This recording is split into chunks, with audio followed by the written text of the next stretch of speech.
Hi guys, this is gsn.com and I'm here with an interesting handset. It's the Allview X5 Soul for a full review. We've already reviewed the Allview X5 Soul Pro and now this is the regular version of the phone.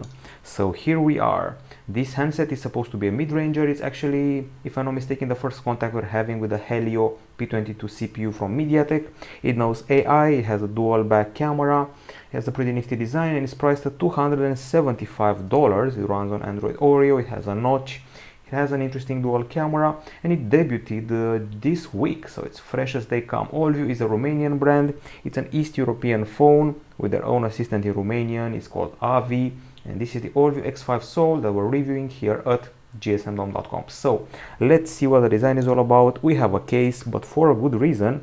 This case is actually bundled with the phone, and even though this looks like glass, it's actually a special type of plastic which is shaped and actually envisioned in a pretty nice way. So the phone manages to have pretty good grip. You will not drop it from the hand, that's for sure. So grip wise it's okay. It actually has a more squared area towards the edges, so you can grip it more properly. The buttons have pretty okay feedback. It's not very easy to use with one hand because it's pretty wide and also pretty long, well, unless you have big hands like mine. Now I would say once again that this glass at the back, or better said this plastic at the back, is pretty well disguised as glass, so they did a fine job.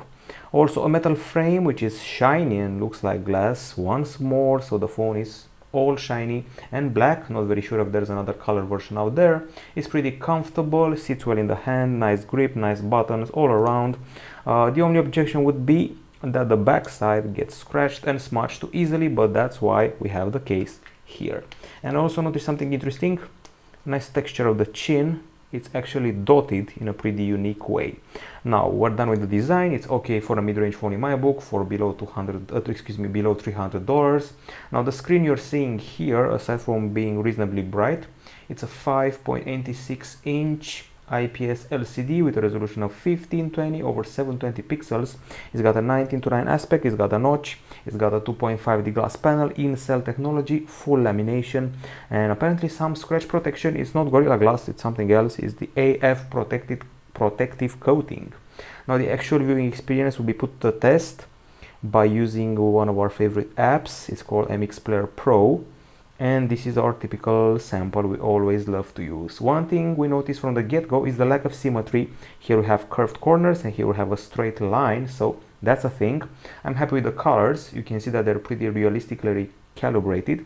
Brightness is okay in my view. The contrast is decent in the sunlight.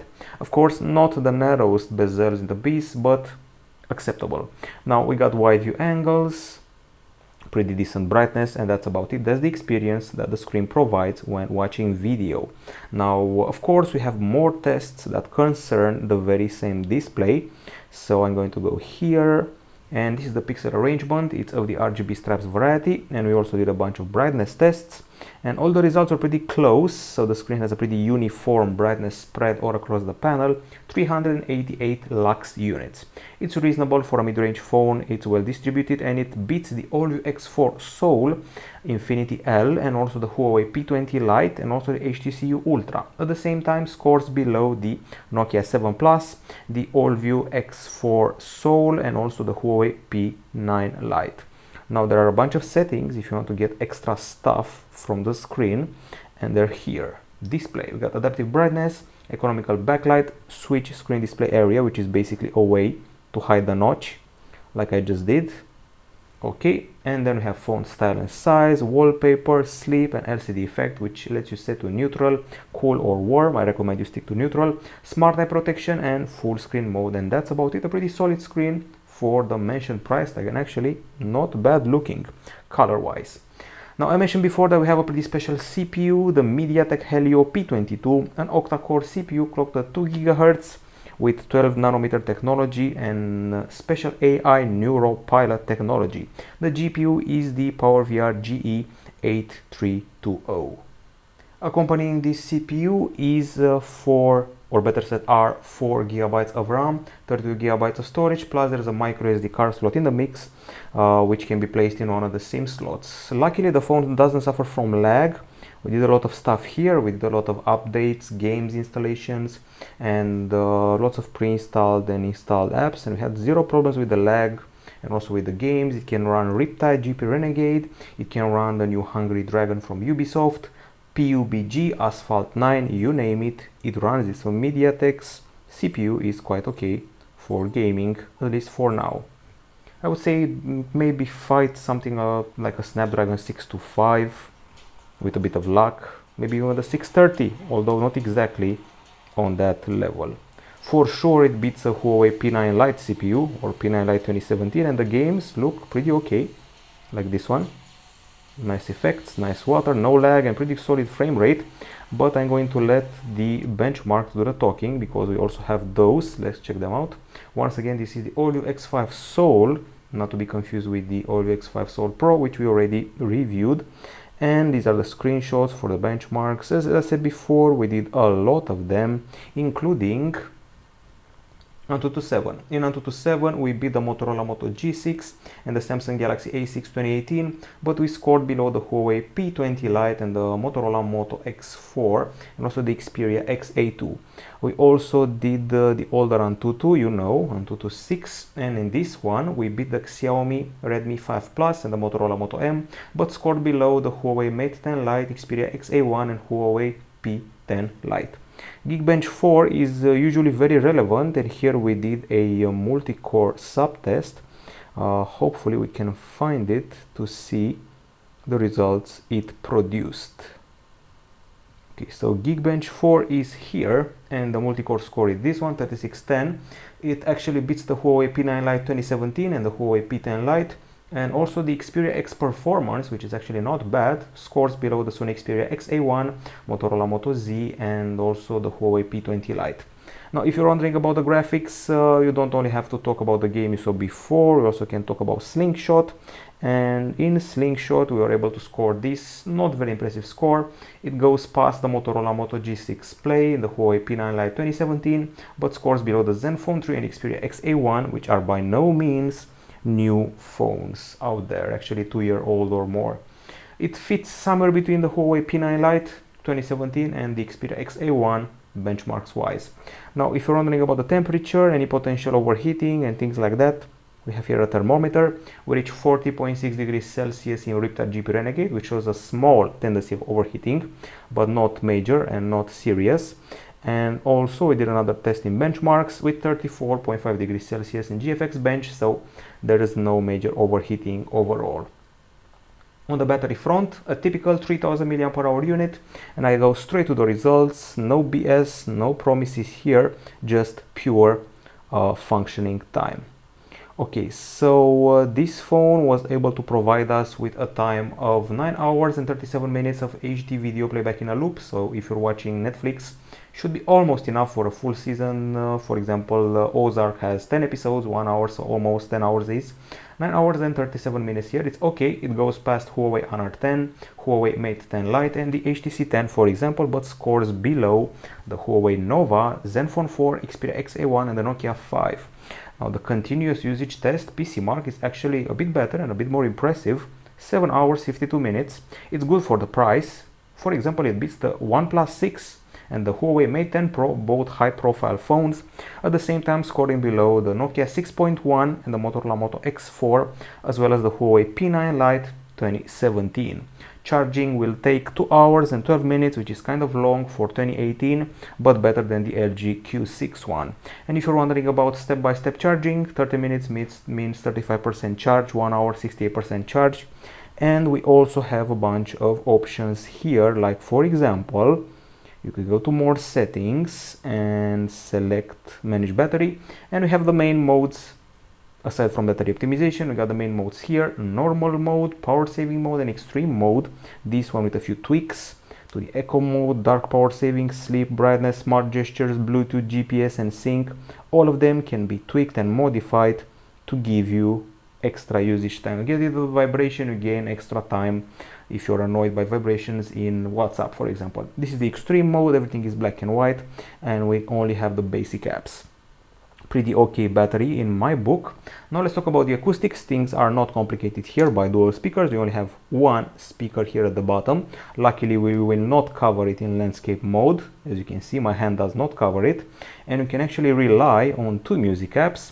We got the pre-installed Google Play Music and the pre-installed music from Allview, and this is it here. Got sound effects, DTS sound, effects volume with genre settings, and if you attach headphones, extra options will be triggered. Those DTS1, DTS focus, DTS true bass, DTS definition, center, and more. Or once again, you can go with Google Play Music, which is installed as well, and you can enjoy your tunes. And let's actually do that and check out some music. So let's listen to some music now on this handset singular speaker at the bottom.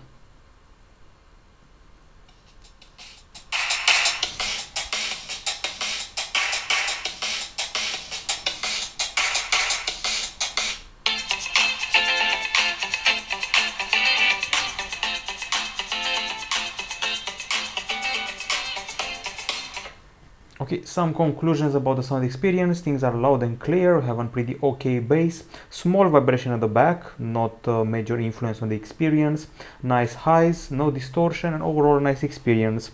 The headphones are pretty typical and straightforward if you've seen an Allview handset before, mid-range phone. We also have FM radio here somewhere, and we also did another acoustic test or two, which involve a decibel meter, and this showed us a value of 82.9 decibels achieved at the front and the back of the phone using our typical test sample. It beats the Huawei P10 Plus, the iPhone 6s, but scores below the HTC One M9, LG G5, and the iPhone 7. The other test we did involves a Riptide GP Renegade, and here we scored a more impressive 100 decibels.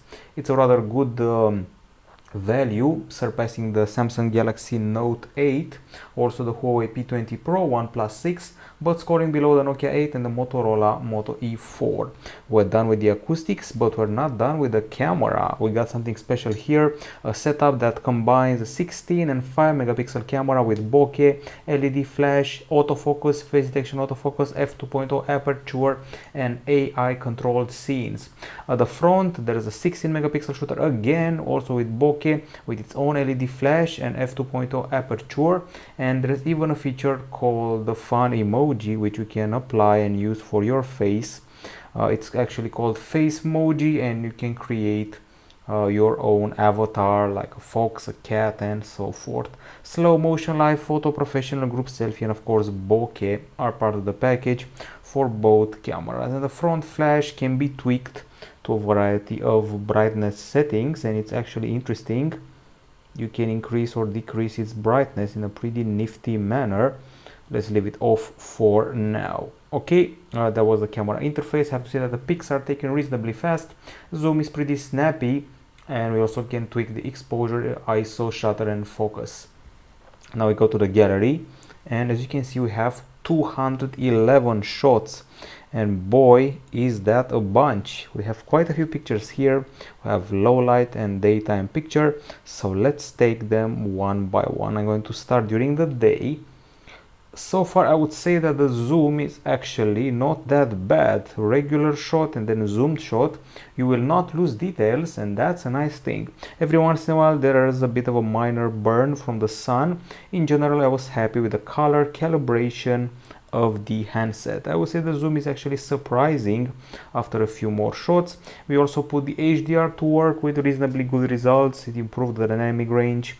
Once again, some zoomed shots producing surprisingly good results. Every 10 photos or so you'll get a more moved or blurred one, so keep that in mind, that the camera is not perfect all the time. Every once in a while you may find a missed shot.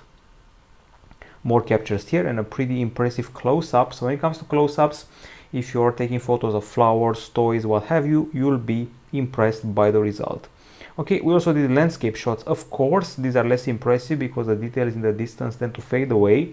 And in this shot, you cannot exactly distinguish the trees, but thanks to HDR, you can do better because the contrasts are highlighted. I would say that the panorama is rather modest at 5072 over 1440 pixels. It's rather small. Once again, pretty nice colors and clarity. Every once in a while you will see a shot that resembles one taken with maybe something like an iPhone 7, and that's actually not bad. I kept the selfies separate. I wouldn't take into account those with glasses. We wanted those without glasses. And for a 16 megapixel camera, well, it actually behaves more like an 8 megapixel camera at times, or a 5 megapixel camera, so I was expecting a bit more from the selfie shooter. The background is okay, clarity wise. It's a bit burnt here and there. The face texture is also okay. On the PC you'll see that we get a reasonable amount of details, but still not the best clarity in the world, and at least it doesn't exaggerate with the beauty. Here you can see a bit more burn in the background. The things I like most about it, the hair and the clothes, the way they were represented on camera. And if the light is proper, you can actually get better shots like this one here, and the skin color is actually pretty realistic and nice. Speaking of nice colors, check this out. I actually taken some photos with the iPhone 8 in the same area, and the results are not very different, which is a pretty high praise for the phone. We also did some bokeh shots with pretty good results. The bokeh is reasonable here. I would say it's close to the level of the Huawei P20 Lite, not exactly there, but close. Those are my impressions. Overall, this feels like a phone that could maybe fight a Sony Xperia XA1 minus the burn, so it has less burn than that one, and can also fight a Samsung Galaxy A5 2017, once again minus the burn. I would put it on par with maybe something like a Samsung Galaxy A6 2018, and also a bit better than the Huawei P9 Lite 2017, especially the close-ups and the colors are the strong suit. Bokeh is not half bad, but it's not on the Huawei P20 Lite level. Now, these were daytime captures. We go to the low light conditions. I would say that the flash tends to make things a bit blue in my view. It lights them up, but also makes them a tad blue. Clarity is okay, texture is nice. Once again, every few photos, every 5 or 10 photos, you'll get a missed shot, which is blurred and not very clear. Things are also a bit darker than usual compared to other mid-range phones out there, but the clarity is actually not bad, to be honest. At first we didn't have street light halos, but then we did. They're quite big and shiny. They're big halos this time, but at least they do not radiate with lines like we've seen on other phones. Okay, so this is the low light capture, some more shots. This is a more orange one compared to the usual yellow. So overall, I would say decent for a mid-range phone, but not more than that. I would say it also beats the Nokia 6.1 and the Galaxy A6 2018, which had a lot of purple in the low light captures. Okay folks, so I guess it's time now to talk about the videos. So in order not to fumble around the gallery, let's go straight to the videos app and see what we're dealing with here. I can already tell you we are dealing with MP4, Full HD, 29 frames per second, for some reason not 30, and 17 megapixel bitrate. And let's start with the very first video, which is this one here. So things to notice here: we got a bit of a burn here in the tree area. The phone does not have problems with motion, there's no motion blur. The microphone is decent and the color calibration is pretty good. Okay, now let's see other videos we caught with the same camera. Now this one here is a stabilization test. This is only electronic stabilization, and frankly speaking it is not the best in the world. I've seen better on quite a few mid-range phones, and as you can see the dynamic range is messed up a bit at the top of the image. Okay, and then we tried out another video, this time with more color, and I have to say I'm pretty impressed by the colors. That's nice. Also the exposure change here was pretty swift. Nice yellows, reds and blues, nicely calibrated, but sometimes dynamic range messes up in the distance. And speaking of distance, details are pretty weak in the distance. We also filmed using the front camera, and the result goes like this. Not the best in the world, but also not the worst in the world. It feels like something you would achieve with maybe something like a Zenfone Max, a Zenfone 4 Max, or something like a mid-range phone of that caliber, a Nokia 6.1 maybe, or a Motorola Moto G6. That's the vibe I'm getting. So basically, Both of the cameras combined together offer a similar experience to the Xiaomi Mi A1, maybe the Xiaomi Redmi 5 Plus. It feels slightly below the Sony Xperia XA1 and at the level of a Motorola G6 or rather the G6 Play. I feel it's also a bit superior to the Huawei Mate 10 Lite. And those are daytime videos. We have nighttime video or two, and I noticed big street light halos. On this screen the image appears to be a bit reddish, but on my screen monitor from the PC the color calibration was actually decent. Sadly, it's only 20 frames per second at night, still 17 mega per second.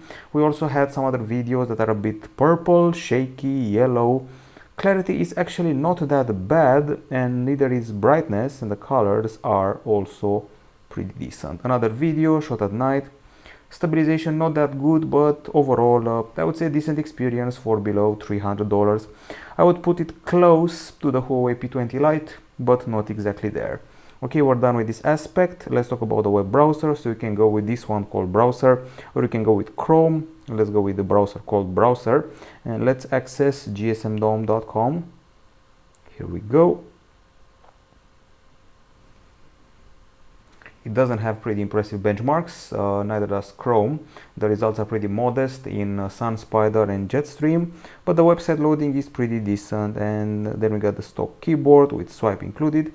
And on the connectivity front, things feel pretty old school, if I wanted to say even old. There's dual SIM with micro SIMs, yes, not nano SIMs, but micro SIMs, 4G LTE category 7. There's also 4G Plus at the same time for both SIMs, and here there's merely a micro USB port. In the unboxing I actually mentioned USB Type-C, which was an error on my part because I was fooled by the USB Type-C cable. But once again, we don't have the official box, so let's leave that aside. Okay, so connectivity, we got micro USB, we got 4G LTE, we got Bluetooth 4.0, GPS, Wi-Fi, BGN, USB OTG, and reverse charge for some reason. And we also did a speed test, and let's see how that panned out. So these are the results we achieved in the speed test. In Wi-Fi, up to 57.7 mega per second downloads, and up to nope, excuse me, this was 4G. So Wi-Fi 45.7 mega per second downloads, 52.6 mega per second uploads. The uploads are quite okay, but a download I've seen, frankly speaking, almost 10 times the speed on some tablets and phones lately, so could be better. On 4G, 57.7 and 18.4, it's just okay, doesn't break records for sure, so it could also be better in that area. On the software front, it's Android 8.1 Oreo with a customization layer on top. They call it Visual UI 3.0. It's also something called Avi. Avi is a virtual assistant from Allview. It can do the following things. You have them here. You can dictate a message, see the TV schedule. It can read you the news, create a grocery list, dictate, memento, navigation, activate feature, activate music, and also they added something new here, a sort of shop, if you want to call it like a shop. You can add the multiplication mechanism, plastic arts, and music, so you can get info from those fields. All of that through vocal command, through Avi, Allview's Romanian vocal assistant. Well, other than that, it's a pretty typical interface. If you've seen an Allview phone before, you got notification dots, you got multitasking as a carousel. You also got your split screen. You can split the screen in two and keep doing what you're doing. So you can keep watching videos and also browse at the same time as I just did. And then you can keep the screen pressed. You got your wallpapers, arrange, search, desktop settings. You got the transitions and your widgets, which are pretty much a stock affair. Do a swipe down and you're treated to the notifications and quick settings. Go to the actual settings. You got connectivity, display, navigation bar. Excuse me, this is actually navigation bar. You can actually replace these buttons here with gestures, which are shown here. So a swipe up replaces, for example, back. A swipe from the middle replaces home, and a swipe from the right side replaces recents. For example, you can do multiple other versions of these. Sound and vibration, do not disturb. App multi-open. In WhatsApp you can have plural accounts, and also smart gestures, smart bright screen, double tap, glove pattern, and also of course there is a suspend button and security. This only has a fingerprint scanner, and we also have to set up a pin. I recommend it's better than mine. Okay, security is done. Okay, place the finger here on the fingerprint scanner. It's a basically 15-step process. Come on, still taking place. Have to move it a bit, and here we go. We are done. You can either unlock the phone with it or access a special private space where you keep your intimate stuff, your intimate pics. Put the finger here and you can unlock it. I would say it's not the fastest in the world, but at least is pretty accurate. Okay, so it's that part of the review where we check out the pre-installed apps. I counted them, there's about 36 of them. We got your camera, Chrome, clock, compass, there's Drive, there's email, file explorer, FM radio, gallery, and also note-taking app. It's called Notes. It has multiple features. You can add voice recording, a picture, and even scribble around some stuff. The most useful app is System Manager with a cache cleaner, App Manager, Power Manager, Traffic Monitor, and an Echo mode, and Snapseed for your photo editing needs. That's it in a nutshell. We've reviewed quite a few Allview phones over the past years. They have evolved, they have notches, they have AI, they can recognize scenes, they have bokeh for both cameras. Anyways, it's time for the pros and cons of this handset right here. Okay, so on the pro side, obviously the price at $250 or $275 is quite solid. Nice design overall, a pretty okay battery in my book. A rather decent screen, towards solid actually. No trace of lag. Android 8.1 audio is fine by me. Games will run okay, including PUBG and Asphalt 9. Not bad acoustics, to be honest, in both headphones and speaker.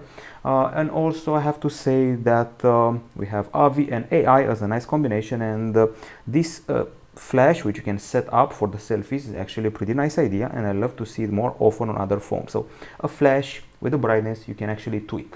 That's nice. Those were the pros, as you probably figured out already. Now if you want to talk about the cons, let's also mention some of those. Now on the cons list, we got a scratchy back. It's easy to scratch. Just a micro USB port, no stereo speakers, no IP68 protection for water, just micro SIM card slots. Selfies could be better. There's no stabilization for video, even the electronic one is rather poor. Connectivity is so-so, and there's no face unlock. In the end, this still feels like a Huawei P20 Lite rival, also a bit of a rival for the Motorola Moto G6, and the price is pretty solid. It beats the Huawei P20 Lite in price, in battery, and also in screen a little bit. It's comparable in pictures and gaming. It's below the Huawei P20 Lite in bokeh shots, video capture, and stabilization.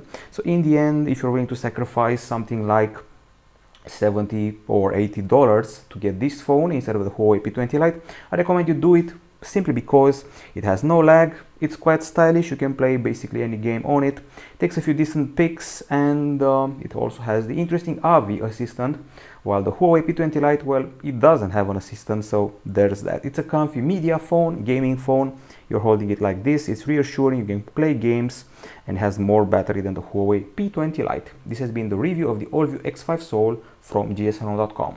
Bye bye.